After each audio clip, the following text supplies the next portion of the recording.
¿Qué pasa, alpacos? Hoy estamos con una entrevista a un miembro de la Falange Española de las Juntas de Ofensiva Nacional Sindicalista.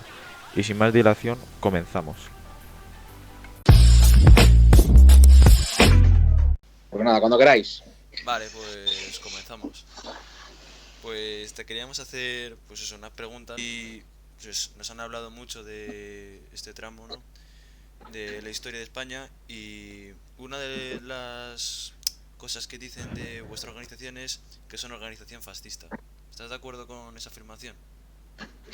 Mira, actualmente lo de fascista es una especie de insulto, ¿no? Es una descalificación al rival y no tiene ningún significado político. Es decir, los de la izquierda se lo dicen a los de la derecha se lo dicen a los de la izquierda, es decir, es una especie de insulto que sirve para descalificar al rival y ya te digo que no tiene ningún significado. Pero aún así, nosotros desde el inicio, Falange Española, desde el inicio de la organización, en los años 30, rechazó que fuese una organización fascista.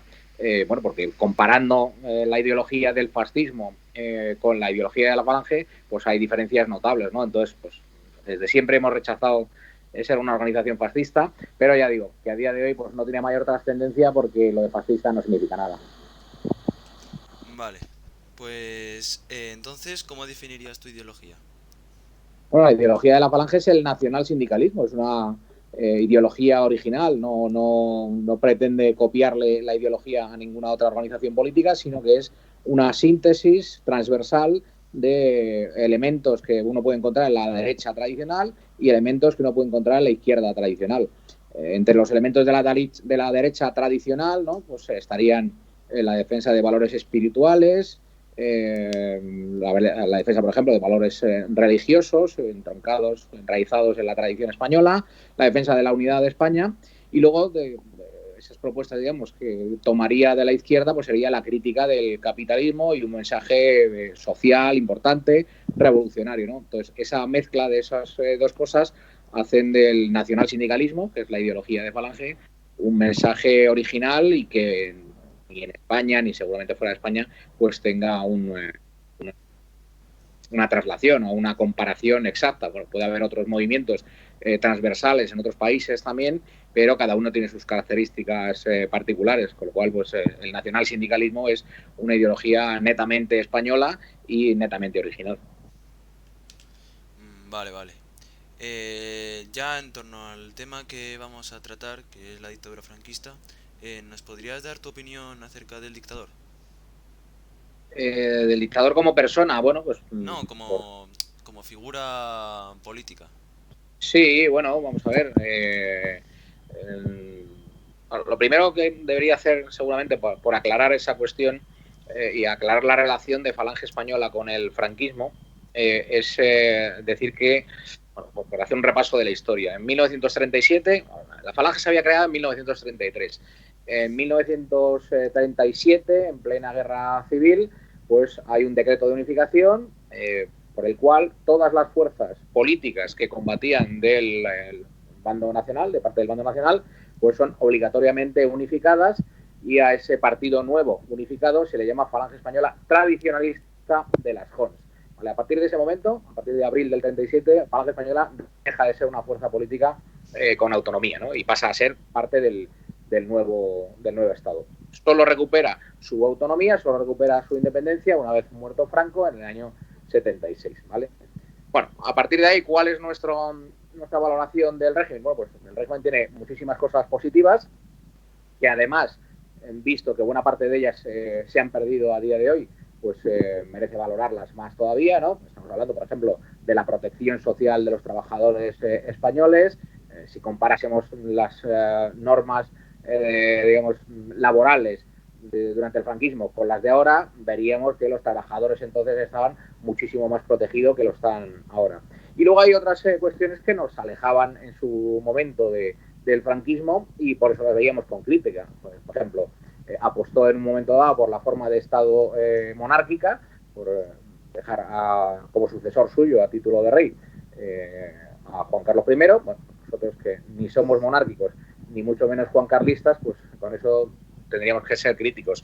Luego otro tipo de medidas, por ejemplo, respecto de la independencia de nuestra nación, de la soberanía nacional, que se pusieron en tela de juicio, por ejemplo, pues con los pactos con Estados Unidos, fruto de los cuales pues instalaron las bases militares norteamericanas en nuestro terreno. Bueno, eso nos haría ser críticos, ¿no? Pero insisto que entre luces y sombras, pues creemos que se puede dar una valoración, sobre todo visto desde ahí, una valoración general positiva del régimen de Franco.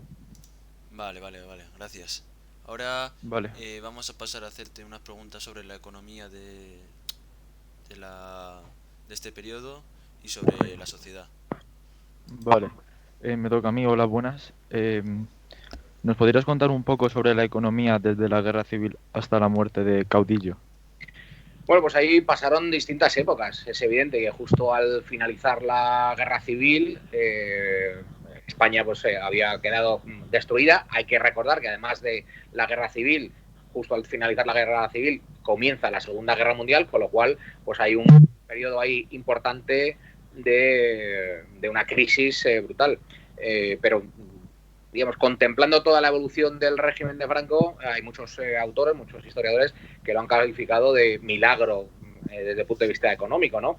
Porque pasamos de esa España destruida del final de la Guerra Civil y la Segunda Guerra Mundial a una España que en 1976 era la séptima potencia mundial, ¿no? Desde el punto de vista económico e industrial, ¿no? Donde había pues una paz social importante, ¿no? Porque la clase media se había generalizado, ¿no?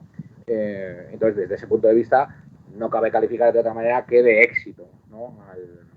Económico al régimen franquista. Hubo ahí distintas etapas, los falangistas fuimos también críticos con alguna de esas evoluciones, ¿no? Porque había, digamos, una deriva hasta ese incipiente capitalismo o capitalismo exacerbado, ¿no? Que después de la transición pues ya se ha pronunciado clarísimamente, ¿no? Pero aún así el régimen de Franco pues conservaba muchos elementos de una economía social, de una economía preocupada por los trabajadores, ¿no? Todo eso prácticamente se ha perdido, ¿no? Pero insisto, ahí coincidiríamos con buena parte de los historiadores en calificar al régimen de Franco desde el punto de vista económico como una especie de milagro por venir de una situación caótica y terminar como séptima potencia mundial en apenas 3 décadas. Vale. Ahora, que porque antes con menos impuestos se gozaba con el bien similar que al de ahora.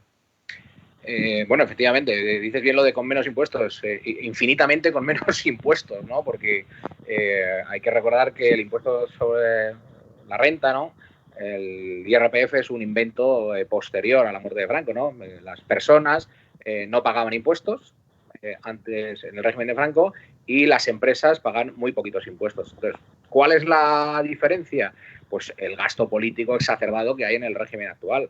Claro, hay que tener en cuenta que el régimen autonómico ya de por sí es un despilfarro monumental, las competencias están prácticamente todas multiplicadas por 17, las duplicidades pues, en todos los órdenes y luego, bueno, pues la ingente cantidad de gastos que hay. Hay que recordar que España tiene 17 parlamentos autonómicos, que hay centenares de ayuntamientos que son tan costosos prácticamente como un parlamento nacional, y luego tiene el Congreso, luego tiene el Senado, luego hay que pagar además los parlamentos que hay también en la Unión Europea.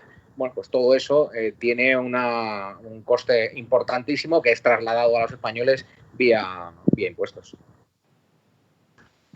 Vale, ahora el otro chico va a hacer unas preguntas sobre el tema sociedad. Vale, ahora hablando un poco más sobre la sociedad, ¿crees que durante el régimen franquista éramos más o menos libres que ahora?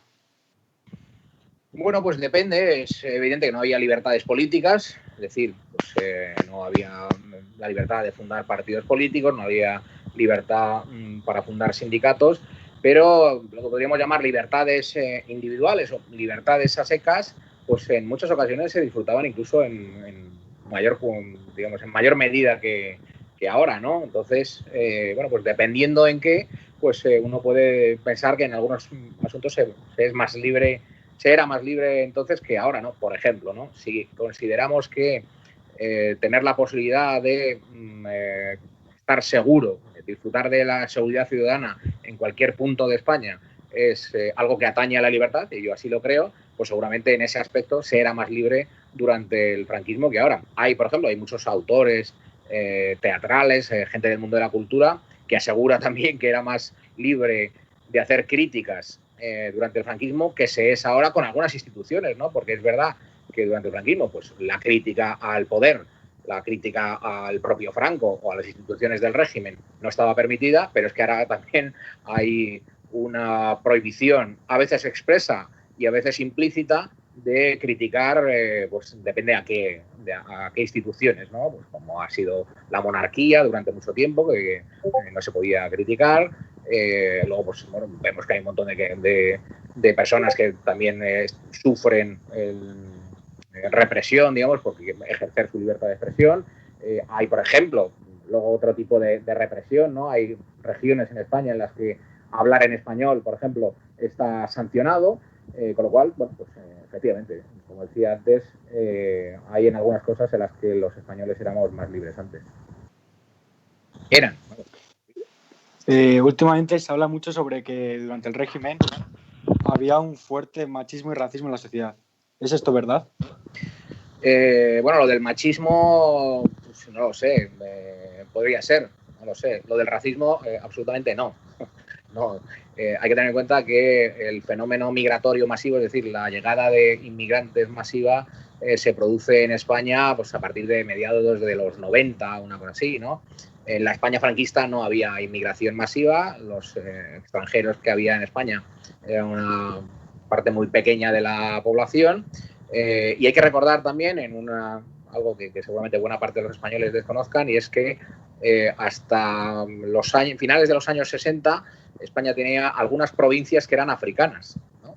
Tenía Guinea Ecuatorial, tenía el Sáhara, y esos territorios estaban representados en las cortes franquistas, en las cortes del Estado, ¿no? Y había pues, guineanos representando a su territorio en las cortes españolas, y había saharauis, ¿no? Y no había ningún problema. Y luego, por ejemplo, por poner otro ejemplo, o sea, y además todo eso hay que ponerlo en contexto histórico, o sea, a la vez que en Estados Unidos, ¿no? Que siempre es puesto como el ejemplo de la democracia y la libertad, pues a la vez que en Estados Unidos los negros tenían que ir en la parte de atrás del autobús, había en lugares públicos baños separados para negros y para blancos, no podían acceder a la misma educación. Es decir, mientras eso pasaba en la superdemocrática Estados Unidos, en la, entre comillas, fascista España del régimen de Franco, convivían en la institución, digamos, fascista por excelencia, ¿no? Valga esta nomenclatura, que sería el Frente de Juventudes, es decir, en las juventudes del partido único del régimen de Franco convivían perfectamente en las mismas tiendas de campaña los negros y los blancos, ¿no? Bueno, pues ahí es más que evidente que en la España franquista no había ningún racismo. Ya digo que lo del machismo pues sería distinto, ¿no? Posiblemente no sería una cosa específicamente de España, ¿no? Sino que la sociedad occidental en general ha cambiado, ha evolucionado, y muy seguramente el mismo machismo que se pudiese encontrar en la España de los años 50, 60 o 70, pues era el que había en la Francia de esos años, o en Alemania o en Italia. ¿Por qué crees que últimamente cada vez hay más gente en contra del régimen franquista? Bueno, porque el régimen del 78, las fuerzas políticas del régimen del 78, el régimen actual, sustentan buena parte de su discurso en la negación del anterior, ¿no? Y construyen también una especie de victimismo en el régimen anterior, ¿no? Entonces, por ejemplo, los grupos nacionalistas, los grupos separatistas, pues fabulan, se inventan directamente, mienten descaradamente sobre la historia, y se dice que bueno, pues en el régimen anterior estaban prohibidas las lenguas regionales, ¿no? El catalán, el euskera, cuando uno puede ir a consultar los textos en los periódicos, los libros publicados, uno puede ver que en la Universidad de Salamanca había cátedra de euskera, uno puede escuchar las canciones de los que se supone que son el ejemplo de esa censura a esos idiomas regionales, ¿no? Como puede ser Jean Manuel Serrat, un montón de ellos, ¿no? Entonces, el régimen actual se sustenta sobre la negación del anterior, y bueno, pues tiene que exagerar, cuando no inventarse directamente las críticas al anterior. Entonces, es curioso efectivamente cómo las críticas al régimen de Franco avanzan y son más grandes y están más presentes en las conversaciones de los españoles conforme el franquismo cada vez queda más lejos, ¿no? La inmensa mayoría de los españoles no vamos a haber conocido el franquismo y sin embargo estamos todo el día hablando del franquismo, ¿no? Bueno, pues yo creo que es algo intencionado, intencionado que buscan los partidos actuales, ¿no? Buscan un enemigo que ya no se puede defender para, bueno, pues para crear una ficción histórica en la que ellos aparecerían como buenos y el régimen anterior como malo. Hay una cosa que nos causa mucho interés y de lo que se habla poco, pero, o sea, sobre los territorios españoles en África, como el Sáhara español y el norte de Marruecos.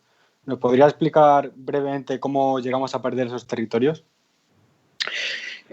Bueno, ahí digamos es una constante histórica desde el 98, desde el desastre del 98, ¿no? Con lo que se llamó la pérdida de las últimas colonias, en una terminología inexacta, porque nunca fueron colonias, en el sentido que lo fueron, por ejemplo, los territorios que tenían potencias como Francia, como Alemania o Gran Bretaña, ¿no? Muchas de ellas llegaron a ser provincias con los mismos derechos que lo que se consideraría la metrópoli, ¿no? Pero bueno, hay un periodo histórico en el que España va perdiendo progresivamente su presencia en el resto de territorios y eso mismo sucede, ¿no? Pues con esos territorios de África, ¿no? Hay que recordar que además que se vive en esos momentos los procesos de descolonización que sucede con España lo mismo que sucedía con otras potencias internacionales como pues eso, Gran Bretaña, Francia, Alemania, ¿no?